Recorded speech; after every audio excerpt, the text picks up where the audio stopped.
A principios del siglo XX, el Tíbet era un territorio misterioso y prácticamente inaccesible para los occidentales. Un mundo de cumbres nevadas, monasterios ancestrales y secretos espirituales celosamente guardados. Exploradores y aventureros soñaban con desvelar sus secretos, pero pocos se atrevieron a cruzar sus fronteras naturales y culturales.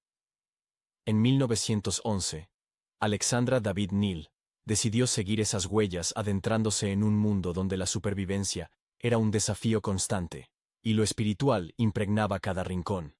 ¿Qué secretos ocultos esperaba descubrir en el corazón del Tíbet? ¿Y cómo superó los desafíos que encontró en su camino? Nacida en 1868 en París, Alexandra David Neal no fue una niña común. Hija de un profesor de filosofía y una madre piadosa, creció entre libros de filosofía, mapas exóticos y una curiosidad voraz por lo desconocido. No le interesaban las muñecas ni los juegos infantiles. Pasaba horas absorta en los libros de su padre, especialmente en los relatos de viajeros y exploradores. Nombres como Livingstone, Burton y Verne encendían en su imaginación un fuego indomable. Soñaba con tierras lejanas, con desiertos infinitos y montañas sagradas. A los 17 años, en un acto de valentía y rebeldía, huyó de casa. No llevaba un destino claro, solo el deseo incontrolable de ver el mundo por sí misma. En Londres, descubrió la Sociedad Teosófica y quedó fascinada por las enseñanzas de Madame Blavatsky, quien hablaba de misterios ocultos en el Tíbet y de una sabiduría ancestral perdida en las montañas del Himalaya. Esa idea quedó grabada en su mente como un destino inevitable. Su aventura terminó cuando el dinero se agotó, y sin otra opción, regresó a París. Su familia la recibió con resignación, comprendiendo que su espíritu jamás podría ser doblegado.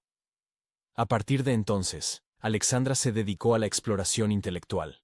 Pasaba días enteros en la Biblioteca Nacional, devorando textos sobre budismo, hinduismo y filosofía oriental.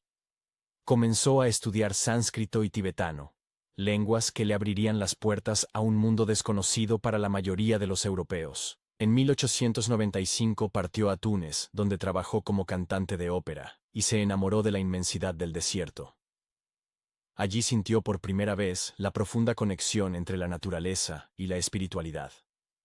Las noches en el Sáhara, bajo un cielo estrellado sin límites, la hicieron comprender que su búsqueda iba más allá de la razón, era un anhelo del alma.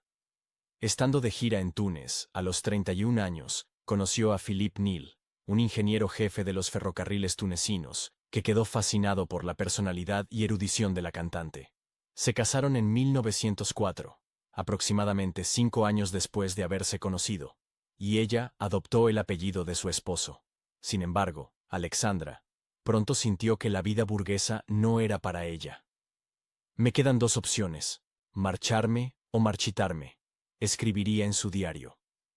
Y así, el 9 de agosto de 1911, a los 43 años abandonó los escenarios de ópera y se despidió de su esposo Philippe, con la promesa de un viaje de 18 meses. Tardaría 14 años en regresar. Este fue el comienzo de una vida errante que la llevaría a recorrer Egipto, Ceilán, India, Nepal y finalmente, el Tíbet.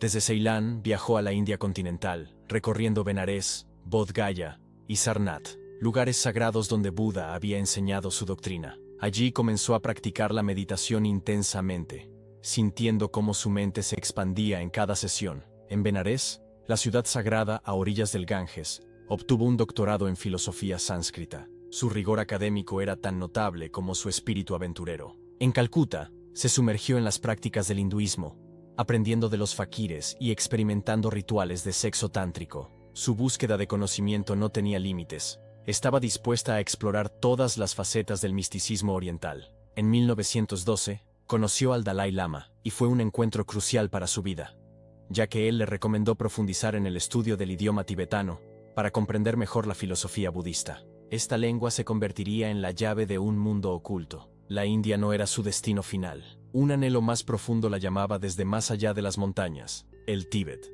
Para llegar al Tíbet, Alexandra debía atravesar Sikkim, un pequeño reino montañoso en el Himalaya gobernado por una dinastía budista tibetana.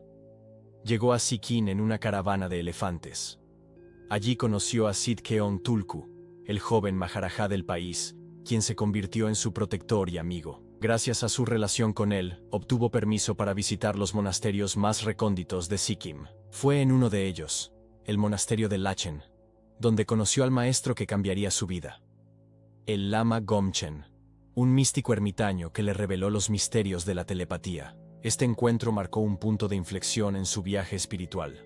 El Gomchen vivía en una caverna y usaba una corona de 5 lados, un collar con 108 piezas de cráneo humano y una daga mágica, un entorno que podría intimidar a muchos, pero que para Alexandra era una fuente de fascinación y aprendizaje.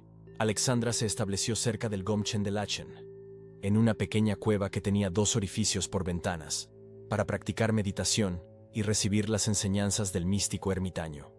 Permaneció allí 2 años hasta aprender el idioma tibetano.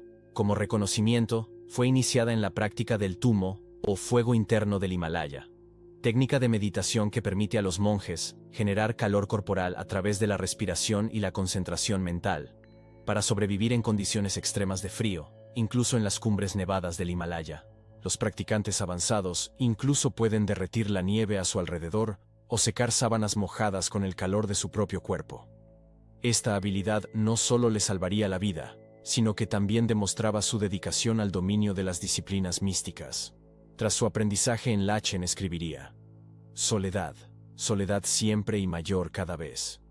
Con vida tan contemplativa, el espíritu y los sentidos se afinan, observando y reflexionando continuamente. ¿Se convierte uno en visionario?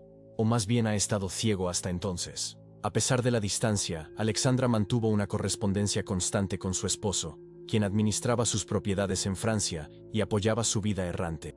En India, conoció a Afur Yongden, un joven monje de 15 años que se convirtió en su asistente, traductor, compañero de viaje e hijo adoptivo. Juntos, se adentraron en lo más profundo del Himalaya. Durante 2 años, vivieron en una cueva a 4000 metros de altura, meditando y preparándose para el desafío final: entrar en Lhasa, la ciudad prohibida.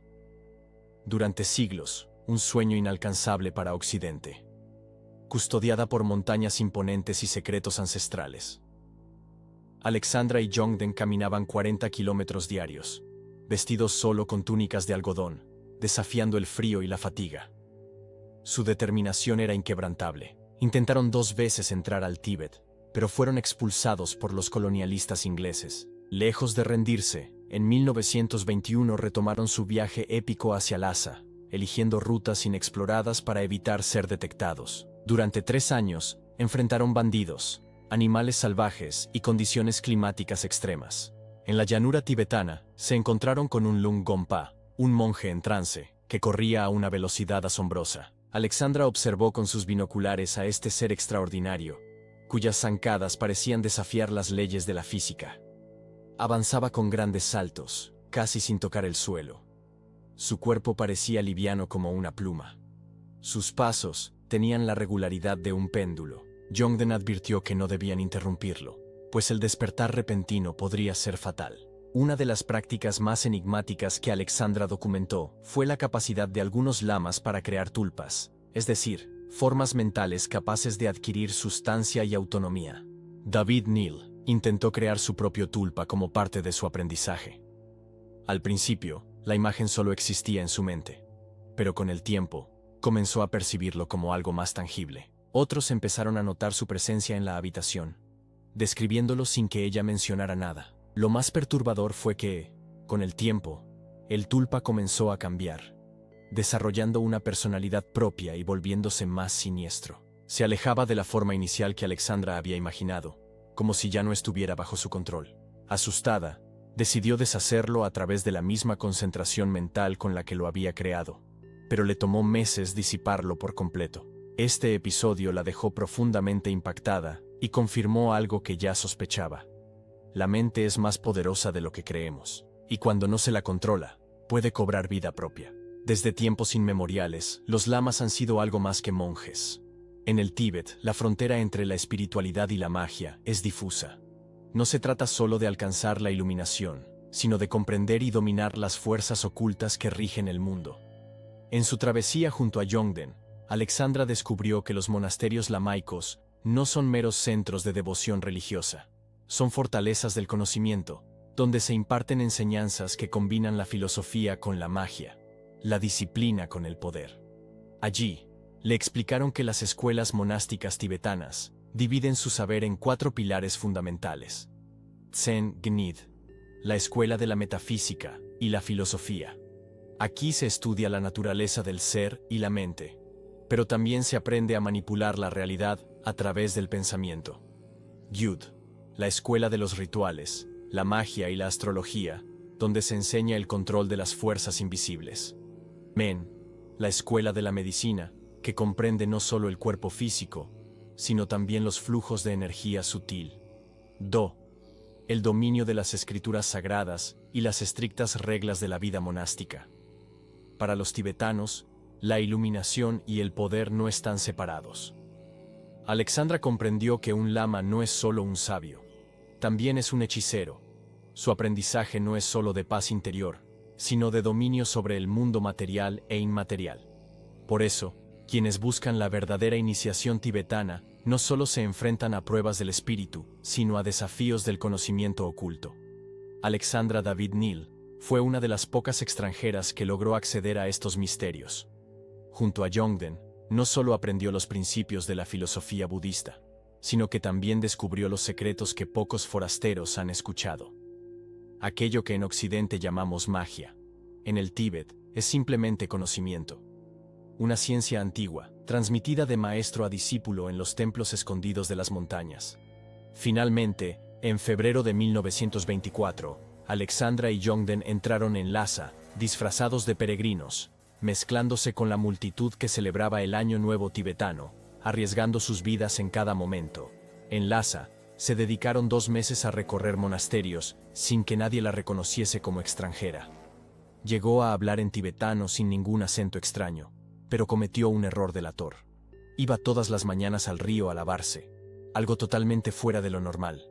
Alguien los denunció al gobernador inglés, y cuando se vieron observados, huyeron a tiempo. Alexandra se convirtió así en la primera mujer occidental en llegar a Lhasa. Sin embargo, la ciudad no cumplió con sus expectativas. Sufrió el síndrome de Lhasa, una desilusión al ver que la realidad no siempre coincide con la idealización. En 1925, regresó a Francia con su inseparable Yongden para instalarse en una pequeña casa en los Alpes marselleses a la que llamó Samten Tsong, Fortaleza de la Meditación.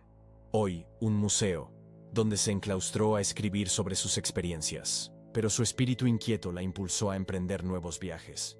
De vuelta en Francia, fue ascendida al rango de lama tibetana a sus 78 años.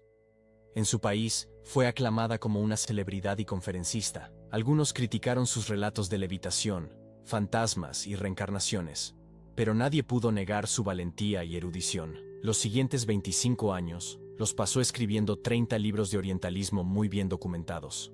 Alexandra David Neal murió el 8 de septiembre de 1969, a los 101 años. Un año antes había renovado su pasaporte, aunque no tenía planeado ningún viaje, solo por si acaso. En su lecho de muerte, sus últimas palabras fueron: «Soy yo misma quien se va en esta aventura». No temía a la muerte. Para ella, era el siguiente paso en su viaje eterno. Siguiendo su deseo, sus cenizas fueron esparcidas en el Ganges, volviendo simbólicamente a la fuente de su aprendizaje. Más de un siglo después de su travesía, su historia sigue inspirando a exploradores, místicos y buscadores de la verdad, demostrando que el conocimiento no tiene fronteras. Su vida nos recuerda que los límites son solo ilusiones, que la mente humana tiene capacidades que apenas empezamos a comprender. Y aunque su cuerpo dejó este mundo, su espíritu sigue viajando en cada persona que busca más allá de lo conocido. Porque al final el verdadero viaje es el que hacemos dentro de nosotros mismos.